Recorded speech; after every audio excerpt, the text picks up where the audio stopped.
So good evening. Good evening. Welcome to Planning and Highways Meeting Committee on the 21st of February 2023, and this meeting is being recorded for publication on the Thatcham Town Council YouTube channel. And turning to the agenda, apologies for absence. None received. Okay, well, we did receive one actually by WhatsApp, Councillor Dillon. Oh, right, okay, so. No, you didn't. I don't think you saw it because he was inviting substitution, but obviously there were none. Anyway, so he did pass through me his apologies. So, declarations of interest. Does anybody have any interest in the matters on this agenda beyond being a resident of Thatcham and thereby affected by this? Yes, not far. Okay. So moving on and to agenda item 3, the minutes to take as read and confirmed accurate. The minutes of the meeting held on the 31st of January. Thank you. So we have a seconder. Thank you, Councillor Lillicott. Those in favour? Thank you very much. So matters arising from the previous meeting. None from me, Chairman. Okay, thank you. So we then move on to agenda item 5, the consultation on the West Berkshire local plan review proposed submission. And we had 6 weeks of 6 weeks of consultation period, plus an unexpectedly long period before when the documents, or at least some of the documents were available and some of them were in their final form and some were not. Anyway, it took some time for me to get up to speed and get the enthusiasm to start reading the somewhere between 7,000 pages in total. Sorry, how many pages? It's somewhere between 7,000 and 9,000, I think. There's one document of 3,144 pages. I have word searched it. I look for particular words. So if I search for Thatcham Town Council, for example, I find anything. I can find particular words and phrases, and therefore I can find things that are relevant. And then working out which documents are important and which ones are relevant. So the end result is that the document is come together rather later than I'd hoped, and which is why you got a draft, only an incomplete draft yesterday. So the process is as follows. So I've been working on it and updating it since then. And we have a meeting of full council that will approve it. So tonight we're only considering it and recommending it to full council, who will then approve it at our extraordinary meeting next Tuesday. And that means that the agenda for that meeting will go out tomorrow, together with a much better version of this document. Depending what time of day it is, depends quite how much better. And then possibly there may need to be addenda to it. But basically the final document, I hope, or if not something very close to it, will go out with the agenda and therefore be published tomorrow. At the moment, what I've got here is 64 pages, which I've endeavoured to read, a lot blanks, you know, it's good policy and. I can't. How much more is there going to be when you finish turning the draft into the final statement? So there are 2 bits that were blank there, which I've decided not to complete. So the section on the HELAR, I thought that there's something that's missing that I've now found. The section on what's it called? Active travel. I think it's an annoyance, but I think it's probably a distraction for us to put in that compared to the more important matters that we're addressing. So I will probably make that in a personal submission. I don't think it's something which is sloppy rather than wrong. There's 2 new things that I've discovered, which is tables 30 and 31 of the sustainability assessment, which is an interesting comparison of the sustainability of a development of 2,500 houses compared with 1,500 houses, which seems completely at odds with common sense and indeed not at odds with the policies themselves. So that's what I'm going to be looking at this evening after the meeting to address that. And I think everything else is editorial. So but you noticed that there were I was referencing some attachments. And now that the document's in order, I've numbered those. And that's the sort of thing I've done, and a few extra clarifications. Council List has given me some editorial matters. So, but I don't think there's anything, those two extra policies plus the traffic one, which I've still got to write, are the matters of substance that are missing. Councillor Woodhams. Chairman, a little bit surprised to see this comment in New Weekly News dated Thursday, February 16th. Headed "Flaws could wreck local plan review." And if I may, it says here the seriousness of the inaccuracies and omissions mean the council will potentially abandon the consultation to rectify mistakes and make clarifications before undertaking a new consultation altogether. Without taking this action, the local plan review submission may be dismissed as unsound by the inspector on the basis of defective regulation 1922. Can I just ask how this impacts on all the work that you've been doing recently? Well, it's a necessary step towards demonstrating that.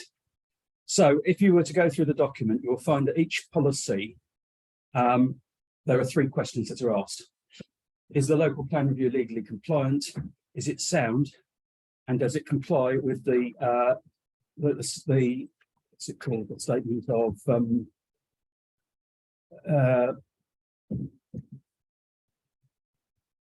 the duty to cooperate? So if it's if it's legally sound, if it's not legally correct, then it has to be modified. If it's unsound, the inspector has to decide what to do about it. The inspector, if this is assuming it gets that far, Yes, the inspector can he can approve it unmodified, and that frankly very unusual for there to be no modifications at all. He can propose what are called main modifications, which are things that will be necessary to make the policy of the plan sound. And if there's more than a certain amount of that, then if he's not able to work out how to do that, then he has to reject it. But if he deems that the failures of duty to cooperate are valid, that is not capable of being modified, and the plan has to be rejected. Right.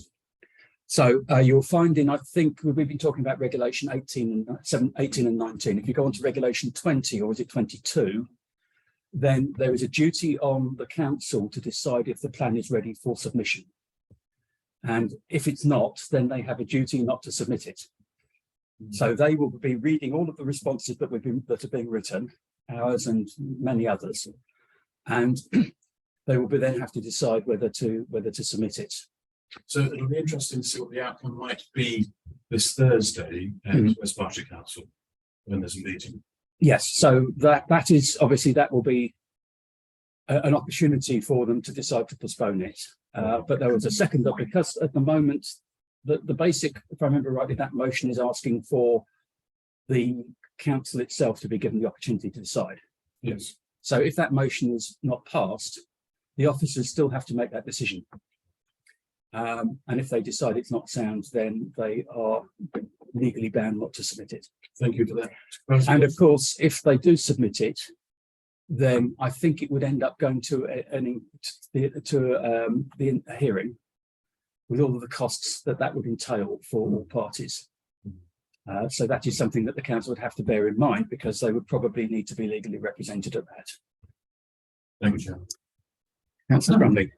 We're consultees in this process. Obviously, our opinion is sought.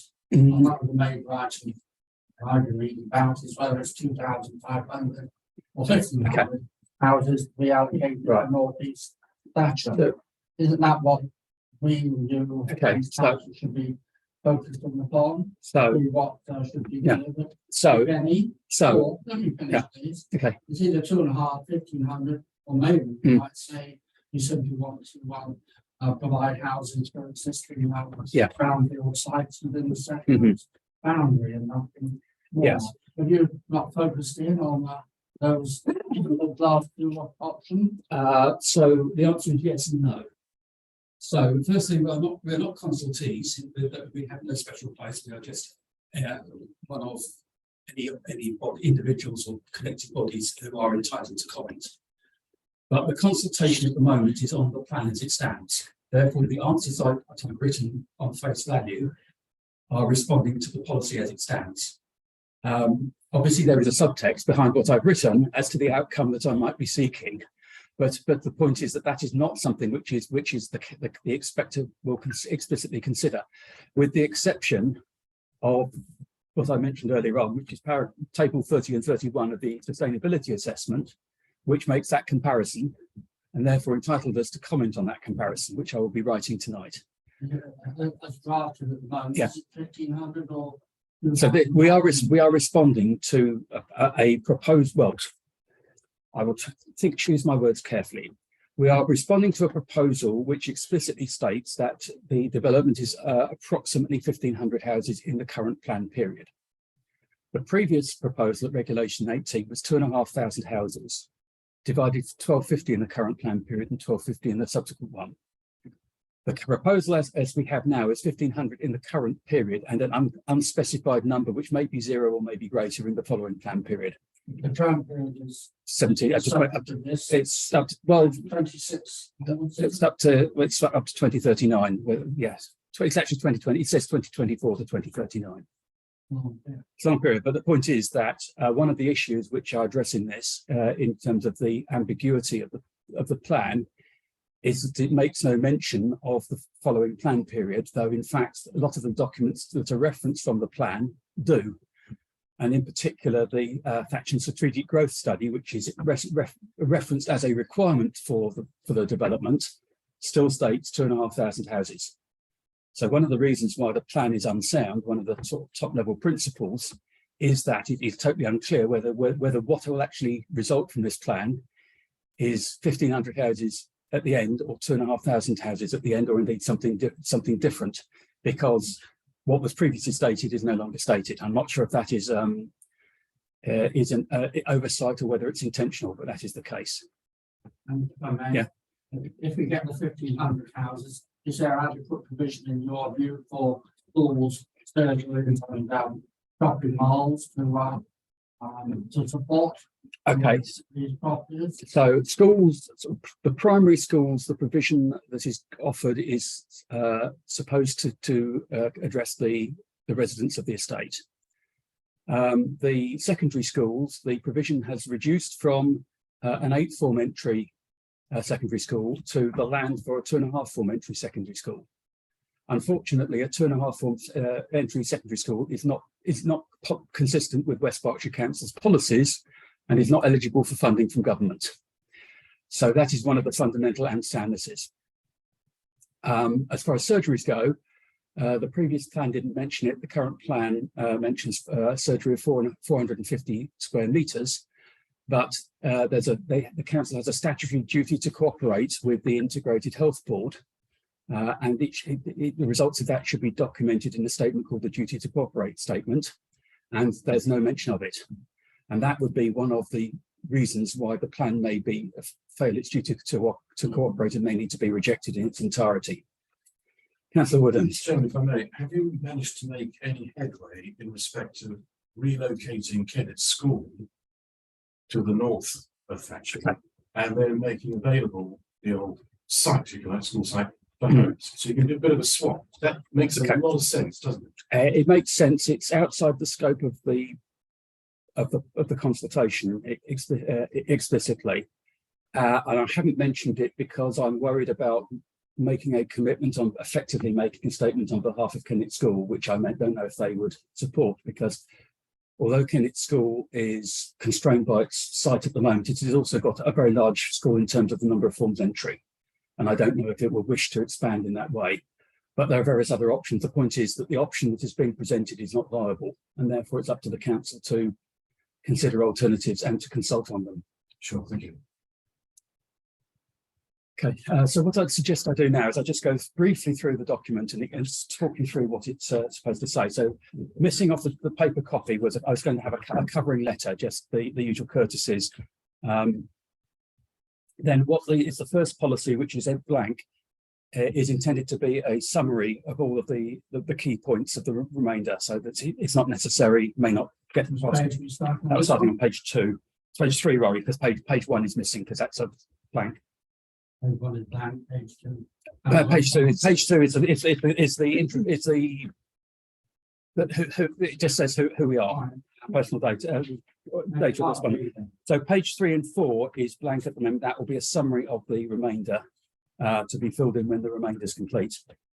Then we have the sustainability appraisal, which is a document specifically about it's appendix 5. Is it appendix 5 of the sustainability appraisal, which is an assessment of the sustainability of the proposed northeast Thatcham development, of which the first 6 columns are copied from the document itself, and then I've added 2 comments of our assessment, which I hope you'll support, on the right hand side. And you will see that green means good and red means bad, and white is neutral. So you can see that by and large they've been very optimistic, to put it politely, about the assessment. Some of the assessments seem to be inconsistent with the policy that they're assessing. So that is, if you just scroll down, you can go through the detail, but you can see the colours there. And perhaps the one at the bottom, well, that's, if you stop there, we've got this, you get these very banal statements like there, you see the 3, you see this policy is likely to have a positive impact on accessibility, community services and facilities, including education, provision, healthcare, provision and other services facilities. And that's repeated many, many times. If you actually look at the documents, it ain't the case, which is why that's red, because the school provision is not providable. And we have concerns about primary healthcare as well. So if you keep scrolling down, and I just want to draw your attention particularly to the last one. What page number? We're getting into okay. Where if you go to the bottom, I don't know, we've got a page 13, that's it there. So support of and sorry about the copyright mark there, it's 10C. That's just a quirk of Microsoft, which I've managed to work out how to correct. So they were saying that the policy to do the vitality of town centres and village centres, and the policy is like to have a positive impact on the viability of Thatcham, and they say that's very positive. And I point out that the history is that the promised improvements have not happened, and some of the things that were there have deteriorated. And there's nothing actually stated in the policy to remedy that. It's all wishful. The plus is all wishful thinking. So that's policy. And did you tell me just to comment on the? I mean, just about 40 seconds. I could find some input to the top line, mostly editorial, just to avoid going through all the details. But there's one which provided, which was to do with the playing fields. So I've added that. Yes, so, it's not there in this version, but yes, I have added. Oh, you've already changed that. I've changed that. Yes, okay, that's fine. In that case, this is so that point was that the Thatcham strategic growth study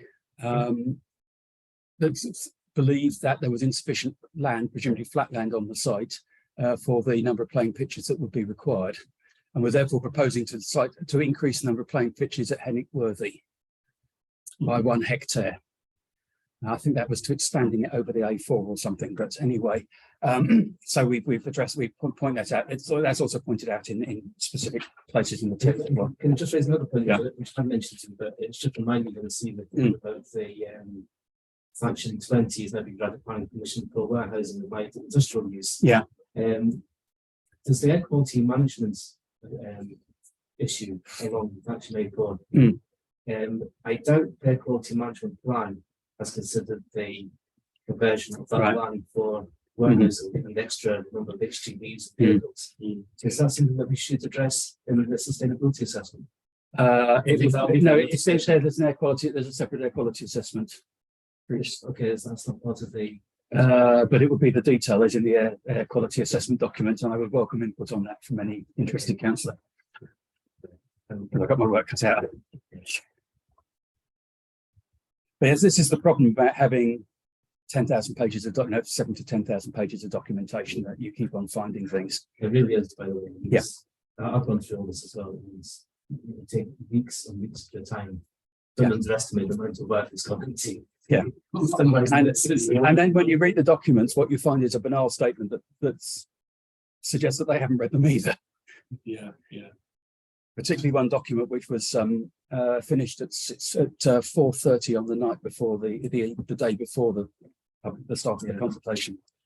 Yeah, it was item 6 in that Okay. table I was thinking of, to reduce air pollution in one of the Yeah. countries in that table. Mm. It says the policy is unlikely to impact on air quality. Yeah. That's a bit of it said the policy is unlikely to impact on any Yeah. other policies on plan will ensure there's no negative impact on air quality. But I would disagree with that because land has now been allocated to warehousing. Yeah. But that is outside.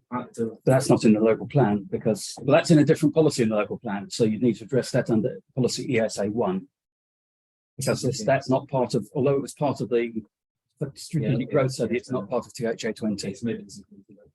Yeah, well, it's probably not there, but it's likely not to be there. But it's not part of this table. Okay, so moving on.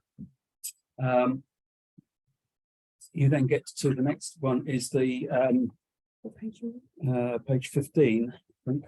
Yeah, yeah, and then we have this. This is at the comment on the housing allocation and pointing out the inconsistencies within the policy itself about the number of houses. And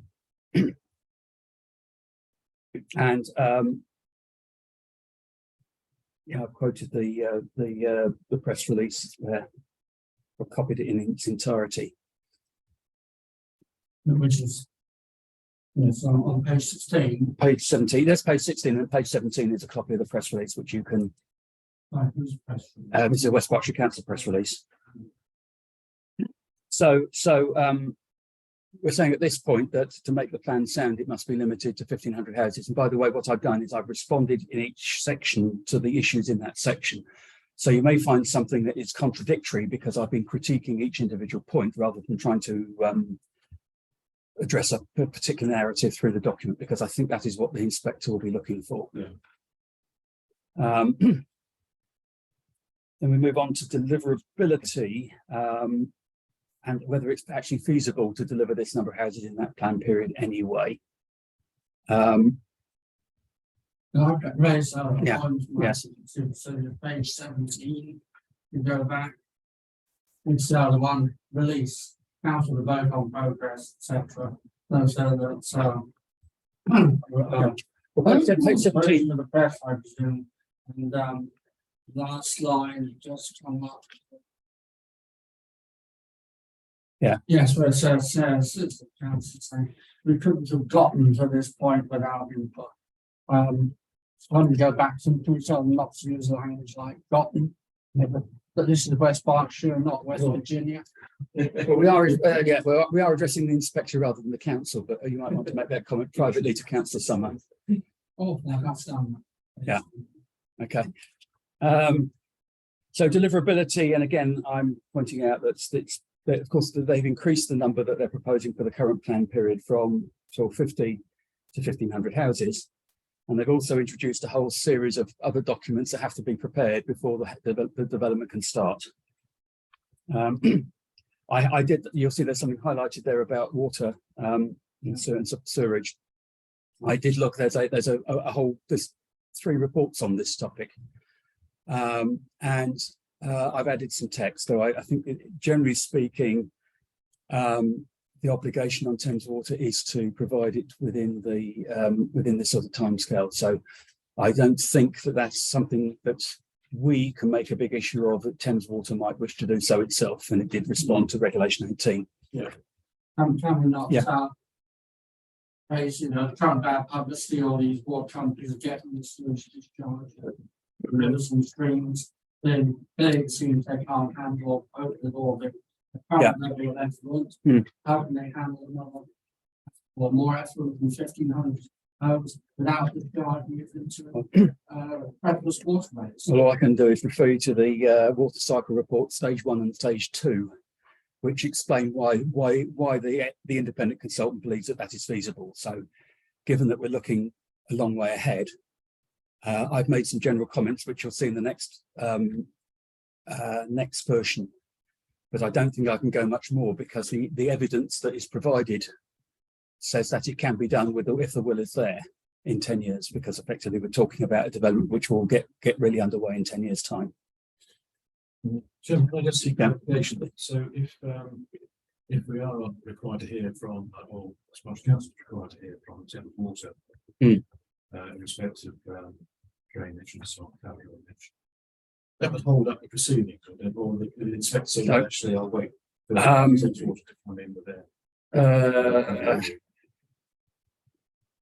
No, I think is the answer, because there are these two reports which have had explicit input from Thames Water, that the default position would be to accept those reports unless Thames Water actually responded to the opposite.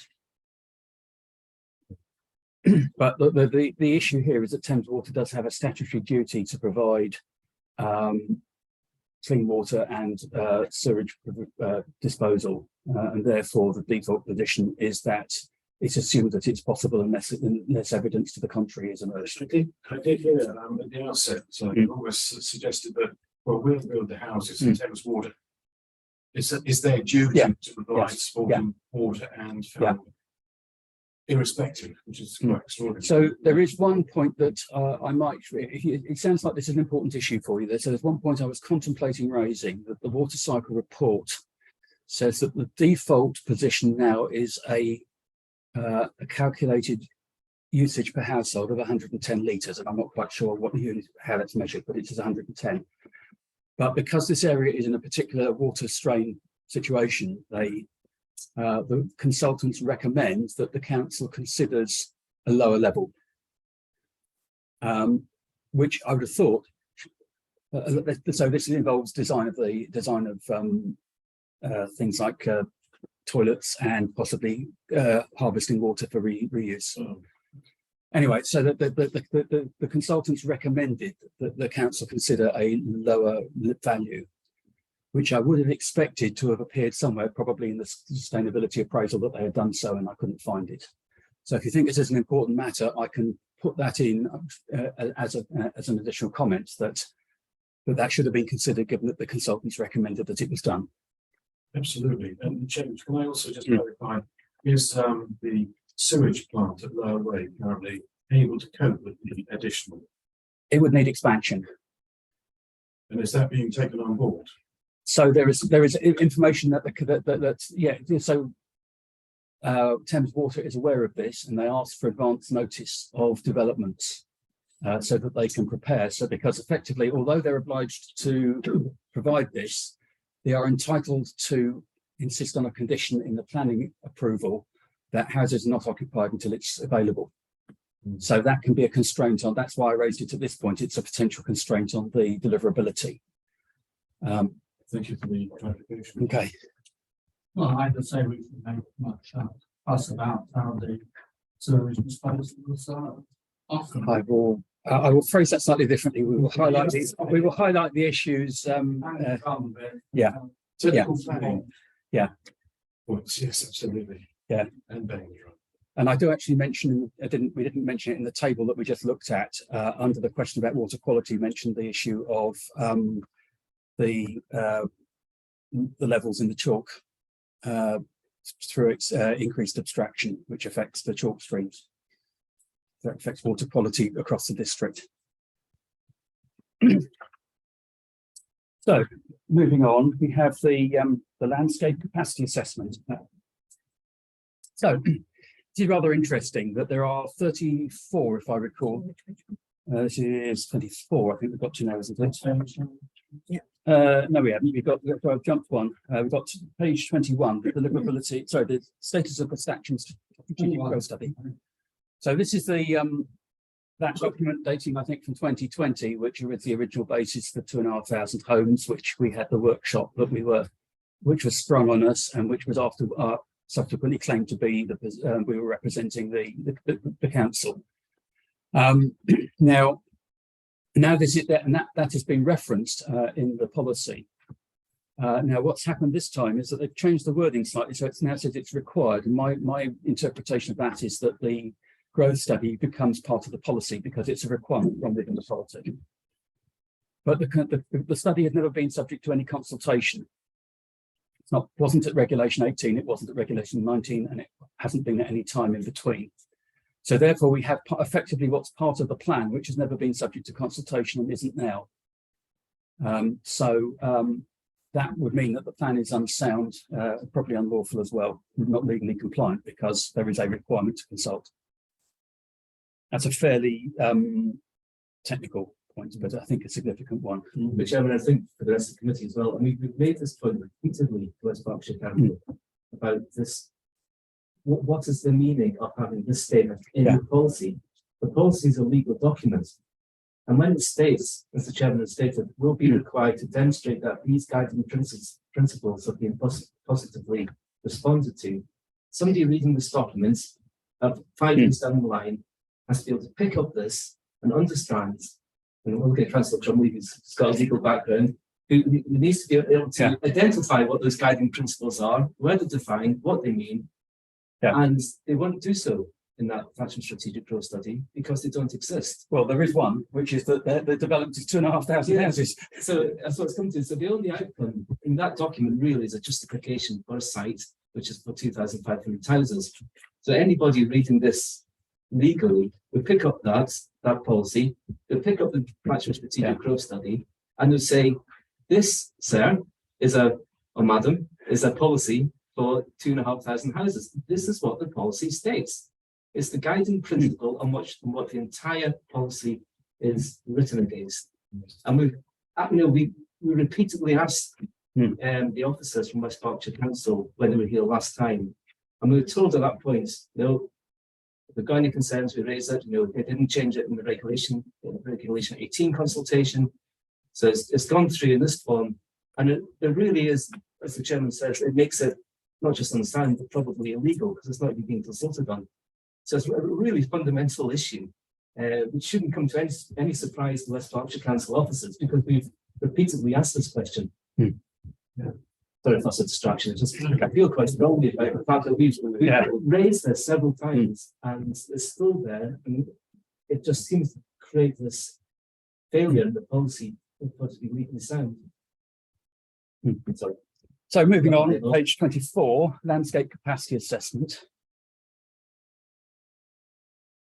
So this one, this is a document which assesses the ability of a site to take development based on the features of it, the quality of the landscape and things like hedgerows and so on, and the environment. And there are 34 of these in the local plan as part of the local plan documentation for different sites. 33 of them are written by the same consultant. The 34th one, which is the one for North East Thatcham, was commissioned by David Locke Associates, which is the company that wrote the strategic growth study, but written by a third party, another landscape consultant. And the terms of reference that they were told, and this is explicit in the report, effectively prevented them from advising on the which parts of the site were suitable for development, and therefore it failed to say what the capacity was. And also, it's evident that this was not actually commissioned by West Berkshire Council. So it was provided to them by the developers, by the company that previously done the landscape, previously done the strategic growth study, and therefore had a conflict of interest because they'd already reached the conclusion that there were 2,500. It was feasible to have 2,500 houses. So, that being pointed out. Oh yeah, that's what this representation says by referencing all of the documents. Thank you. So that's the point, is that these representations are quite lengthy and quite technical, because what I've done is I'm saying this is what one document says, this is what another document says, they are inconsistent, rather than just saying we dislike it. All of this is based on inconsistencies, contradictions, and not complying with various legislation and government guidance. Yeah, so Chairman, I also made this comment by email. I don't know if it helps to make the reference. You state, however, it does not say that West Berkshire Council Commission board funded the LCA, and we have reason to believe that it would be either. That's unqualified reason to believe. So I suggest I offered a proposal, which is to clarify that we know for a fact, because it's in the public domain, it was obtained through freedom of information, that, in fact, David Locke's study, the Thatcham Strategic Growth Study, was funded by the developers. So Yeah. that's in the public domain, so I think we could reconcile. And also because it's not in the public domain, I haven't stated it here, but I will do so in my own personal representations. I have a freedom of information request which explicitly states that that this was not funded by West Berkshire Council, and they didn't actually provide the brief for it either.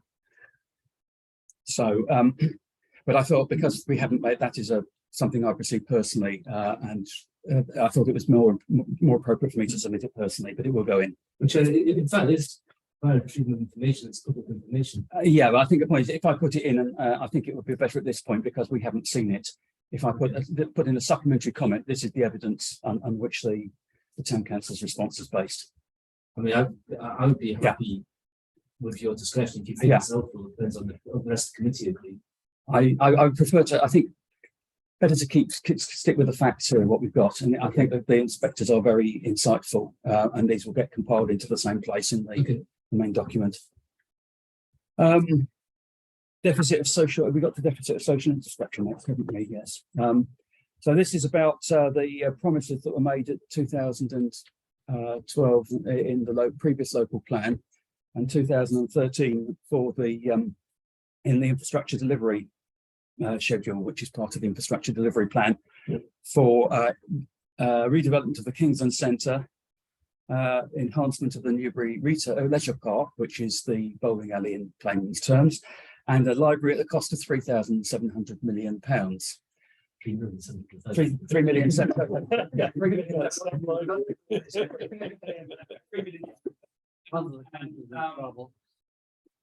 This is, and then if you read the documentation, it claims that the fact that this has happened is a justification why the development can now take place when it couldn't in 2012. So this is basically pointing out it has not happened. Incidentally, another document that I have, which I'll be submitting personally, is a response to questions I asked at a meeting of West Berkshire Council, where they explicitly stated that they hadn't refurbished the Kingsland Centre or done any funding of the leisure park because they're private businesses and they couldn't, which raises the question is why they were put as commitments in here if they had no ability to deliver them. So that's basically in summary what that's saying, and therefore the plan is unsound. So moving on to secondary education, we've already covered this a bit, that the Regulation 18 said that there was proposing a secondary school with 8th form entry with the land provided and half of the funding from the development. The Regulation 19, that went down to just the land for 2.5 form entry, which is a bit curious because if you reduce the number of houses, you should have increased the supply of land for other purposes. Anyway, so that is... So point out that there's government guidance and the West Berkshire Council policy that that is not viable. Furthermore, I came across a document, government document. It's the Department for Education document, but it is linked from the planning policy web pages as well, advising bodies on how to obtain land beyond the needs of a development for education purposes. And I did actually mention this to the officers at the last meeting, and they were not aware of it. So I've referenced it in here as evidence of and proposed that a method involving what's called the policies map as to how they would achieve that. But anyway, the basic premise is that the proposal is not viable for education. And for your information, I have had, obviously it wouldn't be appropriate for Councillor Cole to comment specifically on this, but he has no concerns about what is written here. Your pen was sort of in a sense. Okay. Wavering. Okay, so when we move on to the healthcare, which I've already mentioned, is page 34, that they opposed a 450 square metre GP surgery, and without any explanation. This is something on which they'd have a legal statutory duty to cooperate with the Integrated Health Board, and there's no evidence that they've done so. And just to note here that this is a matter where Bucklebury Parish Council, or say Bucklebury says no, Bucklebury Parish Council has advice from a resident who is a GP who is expressing those concerns from a professional perspective. So they will be putting in more detail about the reasons for that. Well, where is this GP surgery? Where would this be? Well, it's unspecified location somewhere on the development. Yeah. That relationship with the commissioning group is through the duty to cooperate. Yes. What are there any other sort of partnerships through the duty to cooperate?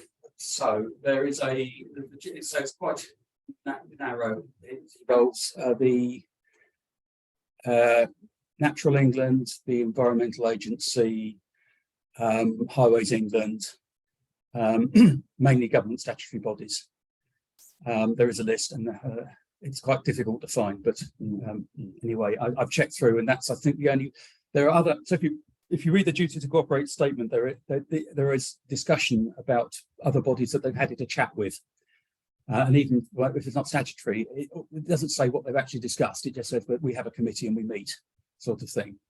It's one of these sort of boilerplate type documents, which you could have written the same text for any local authority anywhere in the country. The proposed land, I think it's just land, 150 square. I think you're providing that. I think it says the surgery. Okay, does that include vehicle access and car? I'm assuming it's floor area, but that's just. it doesn't say, but I've taken the view that It's is. 150 square meters. Yeah, well, I assume it's floor area. Which Yeah, is, my following question, but sort of comment is, I wonder what the area is in total. What's Yeah. the Thatcham surgery or Okay, so including the parking and access, Well, because the whole site has to be. well, yeah, I'm assuming that at this point we can assume we are difficult to assume other than that if they say that the surgery is provided, that all of the necessary things, including parking, are provided, and that would be a legitimate thing to be considered that when the plan arrives. Just to give you a comparison, Birdwood is just over 500 square meters, and the Thatcham medical practice, I think, is close to 1,000. I did measure it on a map. Yeah. So that's why they were concerned as to whether and it's also unclear as to whether they understand the mechanism by which surgeries get established, as to whether this is the way that things happen anymore. General Sydney's unlikely to have its own chemist. That's a detail at this point, because there's also 1,000 square meters of retail space. This document is not getting into that level of detail. That's the sort of thing which would appear at the planning application stage. But the point is, the plan is unsound at a higher level before you get to that sort of question. It's just it just exercises your mind. It's very well saying we're going to provide doctors, but if you don't provide a chemist to go with it, and people start coming down here, queue 4 days into a chemist, it's going to be advanced. Yeah. But detail, as you said. It is, well, actually not detail for people in need medical help, but it's below. I think it's below the level of things that we could, because there's retail space mentioned, and of course the configuration isn't yet defined. Let's hope the surgery is not on a hill. But it will be on a hill because the site's on a hill. It's nothing else. It's on the hill. Yes, that's incredible. Duty to get to the duty to cooperate statement. This is a legal point that here that the duty to cooperate is one of the things which the council is required to provide. If you read it, which I was obliged to do so, you'll find that there are references in it to being further information being updated in it, which I think is unlawful because the document is supposed to be in its final form for consultation. So that's what that's saying. Then we move on to the Vision 2050. You remember at the beginning of last year, the time and effort that we spent reviewing the two reports and the providing comments on their detailed comments on their survey.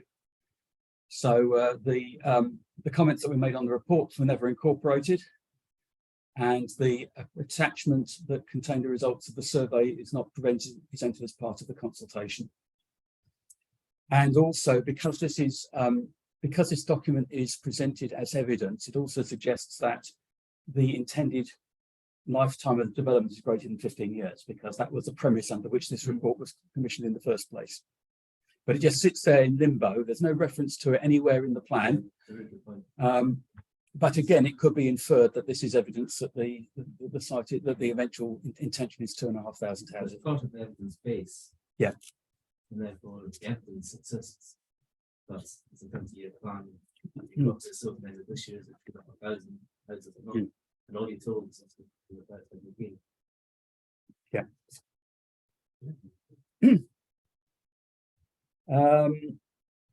Okay, so we move on to the next one, settlement boundary review. So this is to do with the effectively due to another document called the settlement boundary map, which shows the area which is presumption of development, and they have shown this as the entire area of the site, while also showing that part of the site is a strategic country park and other things. And that is a fundamental contradiction with effectively the map that they present is a contradiction with their policy, as stated.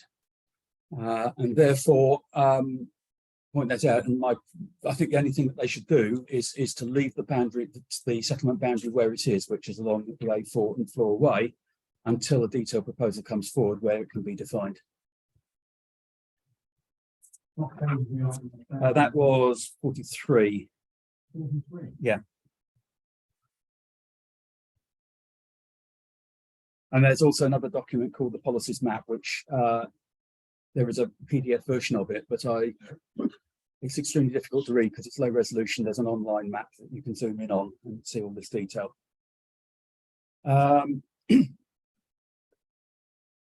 So the next one, the policies, the map on page 65. This is the map that's in the plan, which shows the settlement boundary and the country parks within it. And the policy describes the purpose of the country parks as being connecting to the OMB, but the map shows them as being above a particular contour interval and not any relation to the OMB. Therefore, the proposal is that they should be removed from the plan until there's a detailed, until that's been evaluated. They also put a car park, because they've added a car park for no explained reason on a blind bend. That's a different minor point. Okay, so I've merged the two points on, as we go into the pages 48 and 50, I've merged those two. The next version will merge those two issues to do with traffic. Page 52, active travel provision, I'm recommending that we leave that out. It's a minor point in the scheme of things. I might address it myself. Then we move on to this, page 54. And this is something that particularly annoyed me as someone who's spent a lot of his life working on standards. That they use the word will throughout the policy, and will has multiple meanings. Sometimes it means mandating, and sometimes it means just wishing. Yeah. So what I've done is I've gone through the policy and systematically changed what I think is intended as mandation to must. And of course, I've done this for policy SP17 for North East Thatcham, but I suspect it's true of all of the others. Can I just say, it's actually a really important point, because otherwise, once again, it goes ambiguities. Yeah. And you can have one person arguing and something else and another the opposite. And I think as far as saying it's not just editorial. Oh, that's a matter of substance. Yeah. And if it's a matter of substance, it should go back to West Berkshire Full Council for review and debate and approval.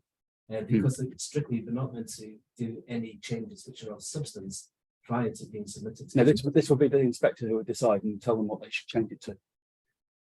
They can't change it now. It would have to be the inspector would have to tell them how to change it. And just to give background there, that I spent a lot of my life attending standards committees in a body called ETSI, which has rules for drafting, and it explicitly states that you shall not use the word will.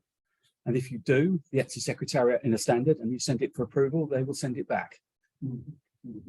And so that's what I'm doing here. Yeah. The final draft, is that? The final draft is that going to contain words such as will or shall. Is that imports a duty on the maker of the document that they should, for instance, provide a school or provide a sewage works or whatever? Well, the point is, if you say will, that might be, well, it will. It will happen, but we expect it to happen, or it may mean it's a requirement that it does happen. That's the problem. That some of the cases where it says that, for example, it says that the 1,500 houses will be completed in the plan period, and that's something that's completely outside the power of the council to deliver. So it cannot be a mandation. But other things need to be a mandation. That's why I've gone through the document systematically. And as I said, in compliance standards, we use shall, but that's a bit contrived in plain English, and I therefore follow the guidance of the parliamentary draftsman to use must. And the word shall appears once, which is in the statement, which has obviously been copied from the pipeline operator, who was worried about the statement will in terms of digging over his pipeline.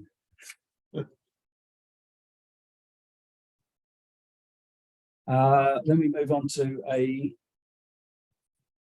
we move on to another detail, which is moving to northwest Thatcham now. There are two different maps which show the settlement boundary in different places. So in Regulation 8, the settlement boundary used to run along Tull Way, and we recommended in Regulation 18 that it be moved so it's adjacent to the houses in Sowerby Street, so that the open space, which was specifically intended to be part of the countryside, is outside the settlement boundary. That was accepted, but one of the maps wasn't changed. So that's that detail there. It's something we are. What's the name of the street? Sowerby Street. Off to Way. It's north of the garden centre. Is Right.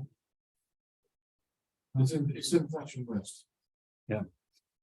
And finally, as it says, thankfully, the final one is that there's a policy RSA 7, which is for Lower Way, which refers to 85 houses, but full planning permission has been granted to 91. And therefore, that extra 6 that have been granted is 6 off the requirement for development in the future, which is why I've added it. Small amount, but worthwhile. And there we reach the end, because I've said the HELAR was something that I've since found is correct. And then we have a final statement of that be removed because I found the answer to that question. And then the final page is I just need to give the reasons for why we would want to attend the examination. So just to explain here that the hearing for a local plan inquiry is completely different to a planning application inquiry. So planning application inquiry is adversarial, where you have barristers representing the two sides. The local plan inquiry is inquisitorial, where the inspector asks for clarification on points that he wishes to find more about.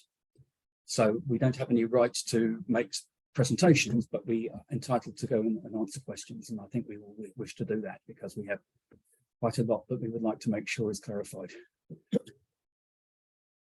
And then to say that you'll see that there are 10 attachments mentioned in the document. That is because, and they will be supplied as paper documents, as documents, and that is because there is a requirement that the inspector gets, or the planning inspector gets, a document rather than linkage, a hyperlink, because they need to be certain of the version that is to be considered. But for your purposes, the links are perfectly adequate. Forgive me if I missed it. Did you mention anything about the fuel pipeline that goes to Heathrow? You mean the two fuel pipelines? Only 2. No, there are 2, which converge and diverge. So in some places they are 10 metres apart, and some places they're on top of each other. And for a large part of that site, they're separate. I don't mention it. It's covered in the policy. I say the pipeline operator was very insistent that it's mentioned that has to be taken into account. It's a further constraint on the development of the site. And in fact, one point where I do make it is that the bottom of the site just falls into an area where the Geological Service says that there's a potential for gravel extraction.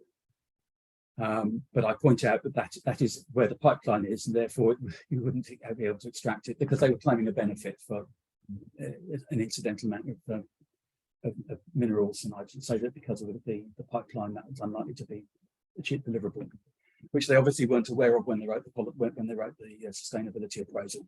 Thank you. So Jeremy, just so we're clear, Yeah. what the action on is here. So this is to receive the draft response and consider recommending the full council for submission. Yeah. Clearly still some further work Yeah. that you introduced at the beginning. And therefore just your advice on how you just proceed. I mean, now I can make a proposal that we're happy to adopt this subject Well, to. I think it's point we recommend that the document as it stands is is suitable for consideration, and that we recommend that we accept recommend the full council to adopt to consider adoption, of course, of the final version. So it's subject to the change of the additional content as you said you need to make, Yeah. which is on transport and on. So The comparison of the two sites. oh, yeah, The two sites. Is that so this council is we shall, must, or will adopt the final draft? I think that we recommend that it adopts. So would I need to make that? Yes, please. Yeah. So propose that we adopt this. Yeah, we recommend We we recommend that the full council adopts this this paper subject to the additional field on sustainability tables in the traffic transports to be added. In the final draft, but there's still plenty of work to be done on this. Tidying up. Yes. Well, it's not tidied there. I think now that I've been working on it today since you got the document. So I think that now it is just those 3 sections that needed to be added. And the reason why the tables need to be added now is because I only realised it at lunch about mid-afternoon that they were missing. Because in fact, I saw another, someone else pointed them out to me that they were significant, and I hadn't got that far through that document. We look forward to voting, Chair. Thank you. Thank you. So Opposed? those in favour. Thank you very much. My work has not been wasted. Will the final draft be delivered? Tomorrow, I think. Hopefully tomorrow. What will happen is if it's not complete, we will deliver a document with a series of complete policies, and then the other policies would follow as an addendum to that, so that it would be quite clear there won't be editorial changes within the document that's submitted, but I may add a new section if I just don't have time to finish it. It'll all be ready for us on. Oh, Tuesday. It'll be yes. So you will get the vast majority of it, if not all of it, tomorrow. I take the chair once the document's been adopted by full council, the response, and it will be in the public domain. Well, it will be in the public domain if it goes out with the agenda. Time until sorry. If the document goes out with the agenda, they will both go onto the website at the same time, so they will both be in the public domain from shortly after then. Just thinking, I think there's an opportunity there for us to publicise it fairly widely locally, because whereas the main plan isn't an accessible document for most people, this response is quite accessible, and so people will pick up very quickly. So what I'm shortcomings. So what I'm hoping, and this might be something that follows because it's not the integral part of the policy. The first representation would be a summary of of what follows in plain English, as it were, without all the references to stuff. Right. Okay. And because of that, I suspect that doesn't need to go, because that's not effectively part. It's only a summary of what's already there. That might be something that goes out later. But I was just going to, I think, on behalf of everybody in the committee, pass on thanks for a fantastic job well done.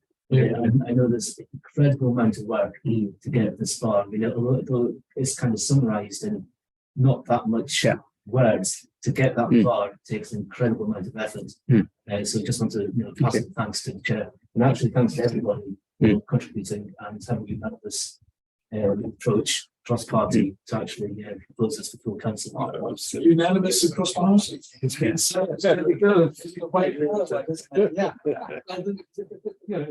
should not be political. I think that's fundamental. Can we minute that, Sean? Cross party. Cross-party consensus. it's unanimous of all councillors present, and the attendance is recorded, so it's inferred. So thank you very much for that, and then we move on to agenda item 6, and then Lawrence's Lane update from myself. So we adjourned, if you recall, in December when we got to drainage, and we discovered that the report was seriously lacking, like requiring water to sit on a hill. It resumed at the end of January, and we had one day. I'm trying to recall what subject that was. And then it resumes again on the 8th to the 10th of March. And that will include the remaining topics, so planning, the circumstances of the residents, and I think highways.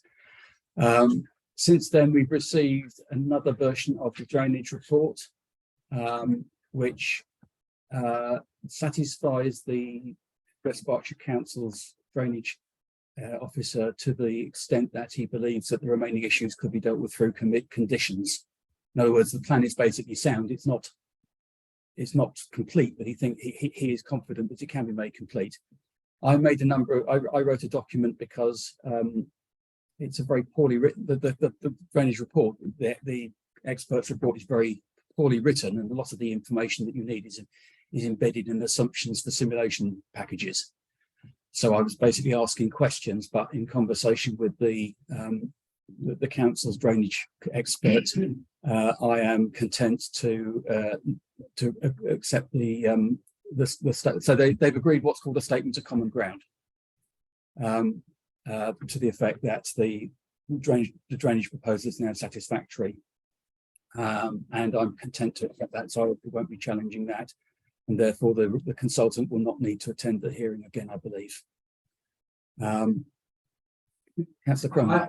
So you're not challenging their report with regard to drainage. No. I thought discussed this before. You raised very considerable concerns about that was version situation. that was version 2 of the report. So version 4 of the report has a completely different strategy for drainage. Very complicated strategy.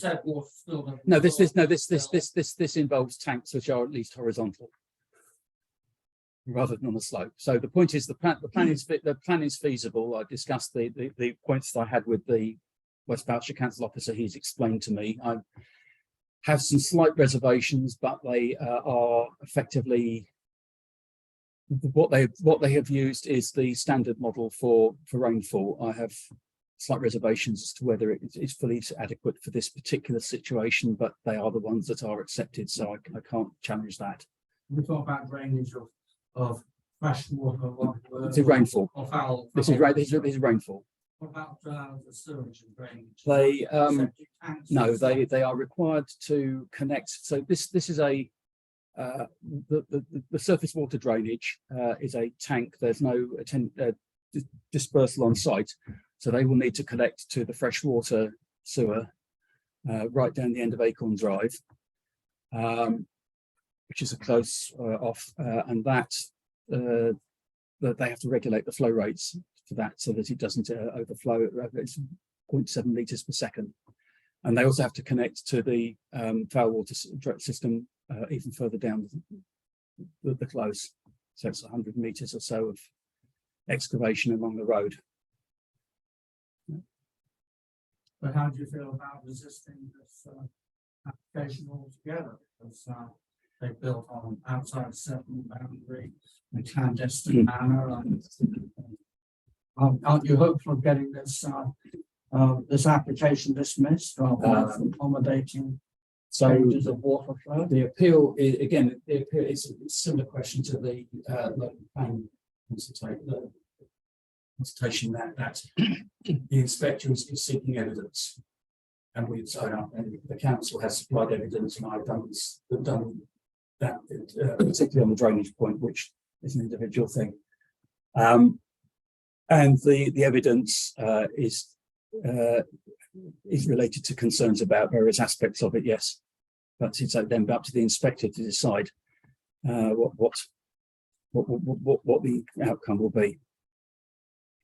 How do you feel it's going? That's a very difficult. It's my first. Yeah, it's difficult. It's a difficult question. The inspector, I have a very great regard for him, and one of the reasons I have great regard for him is he's not showing his views, apart from when he gave advice about the adjournment of the hearing, which we made it clear that if they had continued, he would have been obliged to reject their application. So you'll be out there, but there's 3 more days of hearing, isn't it? So there are 3 more days. There are 3 more days scheduled in person. plus a fallback of a 4th day online for closing statements and conditions.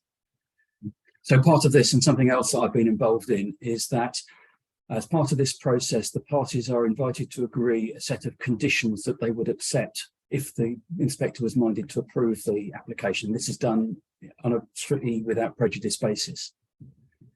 And I have fed certain conditions into that relating to the impact of occupancy and so on, which have been, and indeed deficiencies in the plans, which have been accepted into that set of conditions. I think they're not finally agreed yet, but they're certainly agreed between the two councils. So a long way to go, and then I'm not sure how long it will take. So the inspector is a particular specialism in gypsy and traveller hearings. It transpires that all of the experts, the barrister and all of the experts for the appellants are regulars on the gypsy and traveller hearing circuit. So, winning and losing. well, that's an interesting point, because both sides have been citing previous inquiries to support their case, and we obviously with the opposite outcome. So one of the key questions, which I am, well, it's not in, we are not, the council is not able to contribute on, is the overall supply of gypsy and traveller sites in West Berkshire, which is a matter of dispute. Difficult to know why it's a matter of dispute, but it is. Anyway. Well, I think they're saying there have been enough sites. No, but there's a dispute about how many sites there actually are, not whether how many there should be. It's actually, they have a different counting of them. Yeah. No, it's the agreement on where they are. It's just that they don't add up differently. Anyway, I think that's probably as much as I can say on that one. So we then move on to agenda item 7, planning applications. A statement there, which is the first time I think I recall.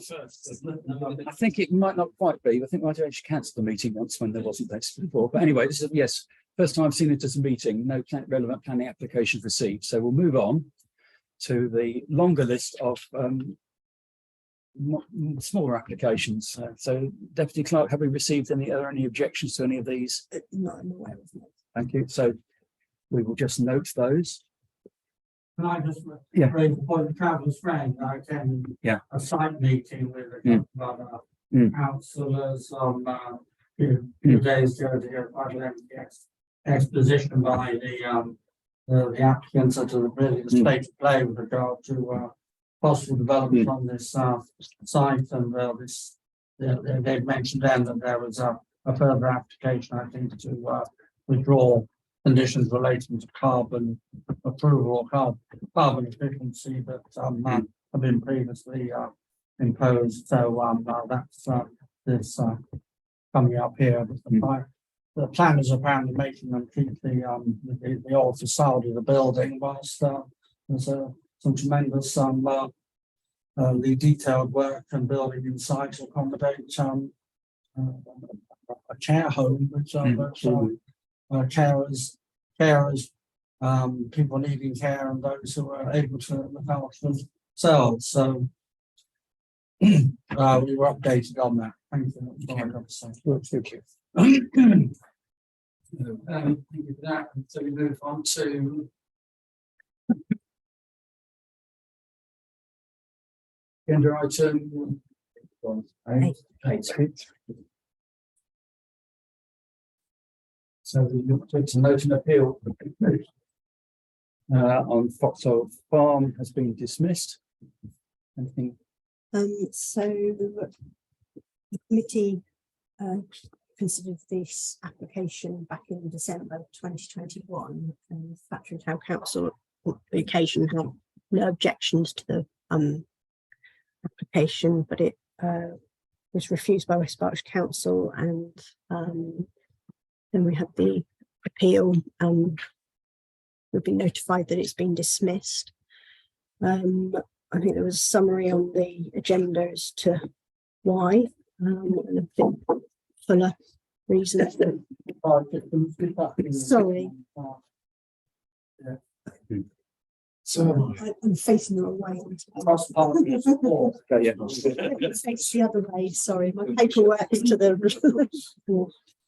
So this was considered by the committee in December 2021, and Thatcham Town Council had no objections to this application. I believe it was then refused by West Berkshire Council, and then they had the appeal, and the appeal has been dismissed. And the summary of the reasons are, there was a few on the agenda, and then we can view a slightly longer version just here. And this was dealt with by written representation, so it wasn't a hearing. I propose no. Noted, yes. Okay, thank you. Ready to note that, thank you. So we then move on to any other planning matters arisen since the agenda. None for me, Chairman. Yeah, and so we move on to agenda item 9. Okay. Shall I introduce this highway statement? So this is a document which is submitted by a landowner to West Berkshire Council, and effectively it puts a brake on anyone applying for or getting a public right of way over that land. It's a notification submitted to the council. They cannot object to it. They unless it's in, as long as it's in order. They note it, keep it on file. Should there be an application for a public right of way, as we note it as well. There's nothing that we can, no action that we can take on it. I'll explain outside the meeting. I mean, there's references on the back to public footpath, but more Yeah. prominent is public bridle. Okay. So any existing rights of way, Exactly. any existing rights of way remain, but no new ones can be granted under the 20 years continuous use rule. They still can be done under historic evidence. Okay. But the point is, it is something that we have no, West Berkshire Council has no power to modify, and neither do we. noted. Noted, thank you. I just, as I'm from Oxford, there's a joke at Oxford that you could walk from Oxford to Cambridge and never leave the land of St John's College. The senior applicant here is describing the president of scholars of St John's College, so they are a big land.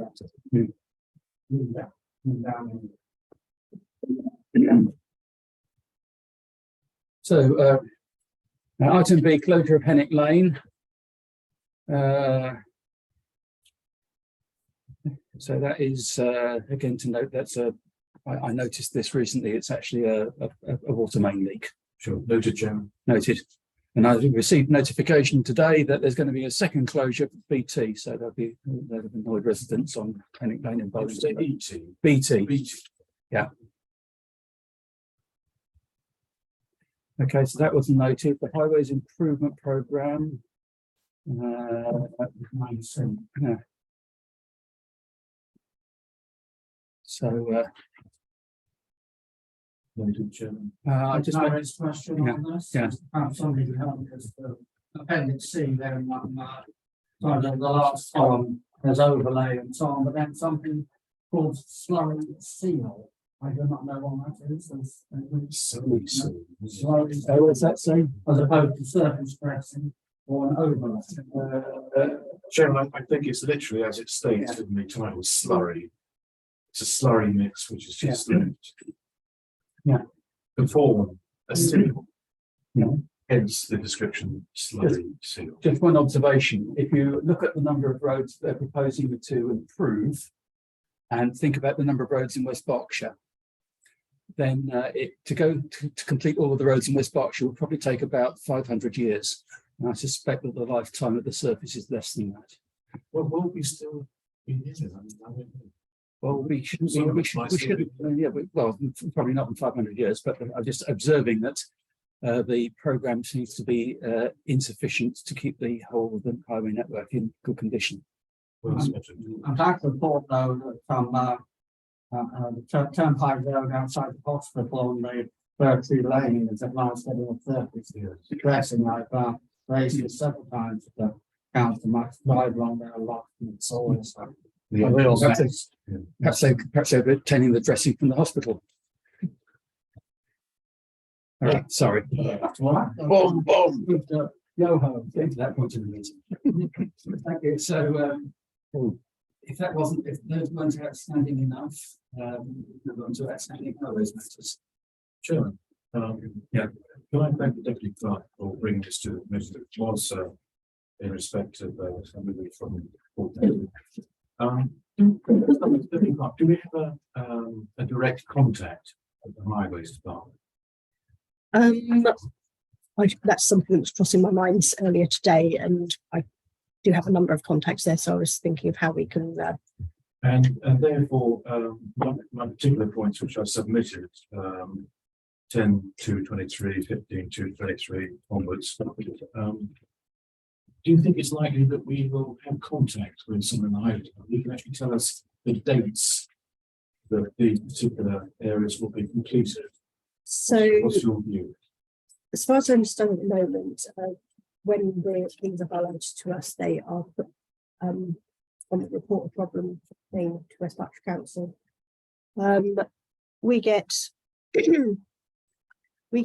this code here, an ELM code, from them when we report the problem. Yes. But when we get a response, we get an E code like this one here, which makes it very difficult to marry up the thing that we've asked them about and what they're responding to. They often don't seem to have the title of what we originally queried.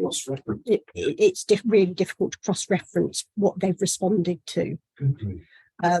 So yeah, so we're just trying to work out how we can do that at the moment. Who was that down to try and push WBC Highways to get their act together and have a specific cross-reference? So when you submit something, when it comes back, you can actually see what it relates to. So, for example, possibly West Berkshire Councillor.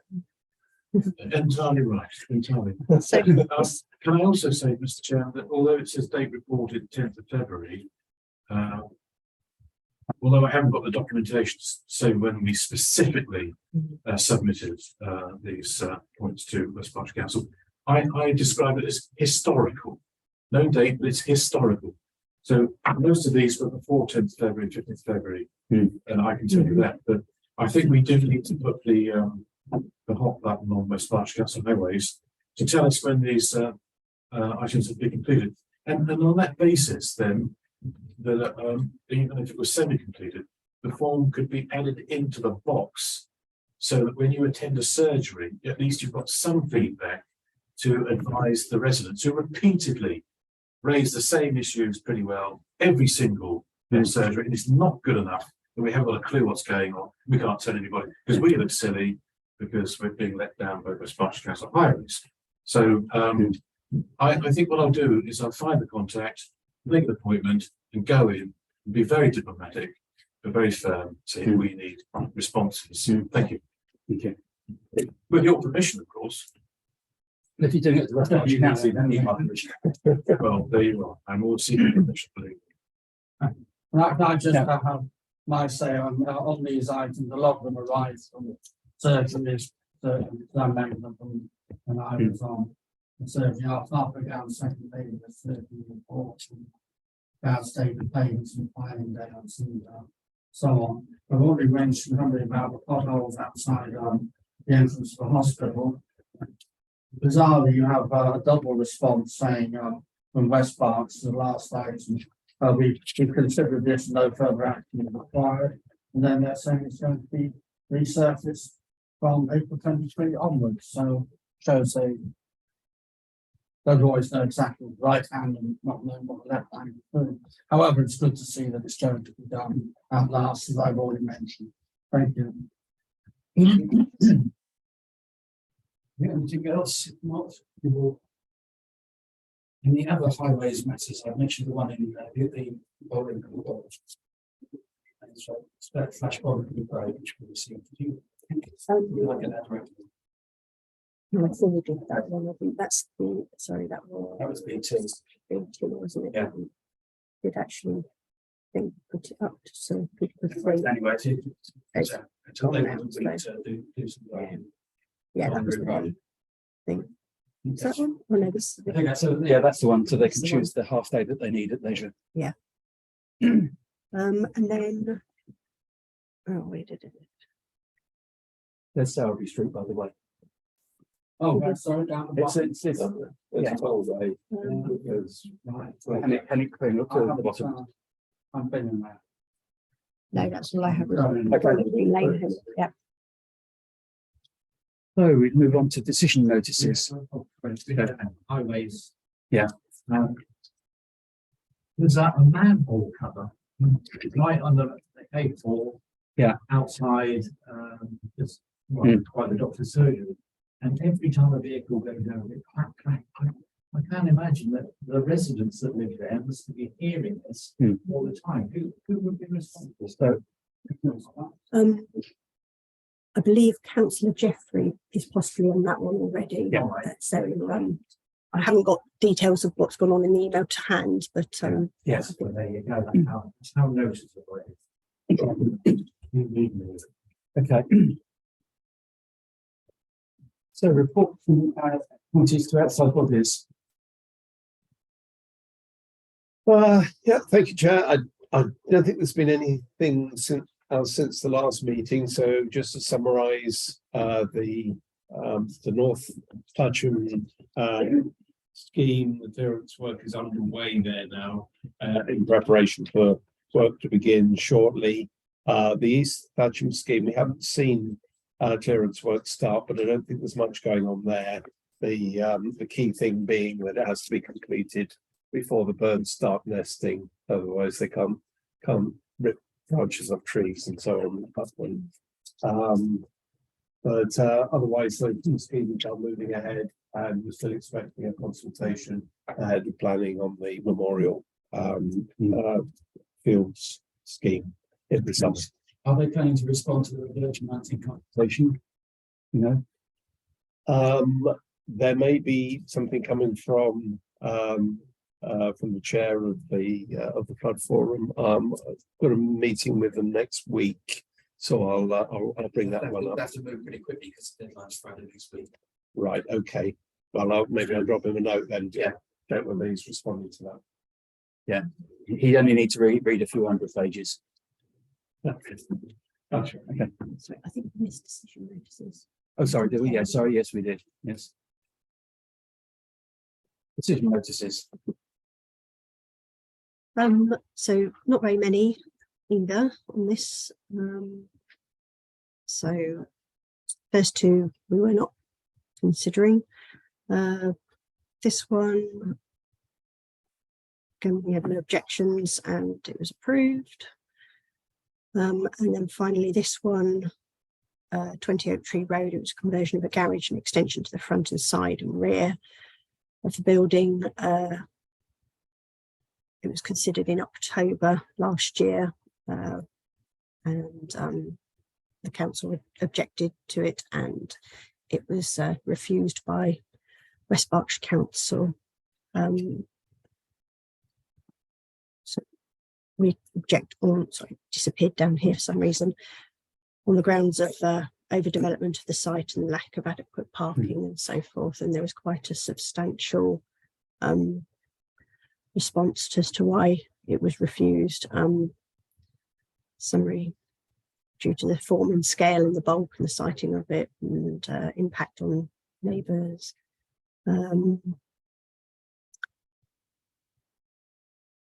Yeah, that was it. Okay. Now we have got to the bottom of the end of the agenda. Thank you very much.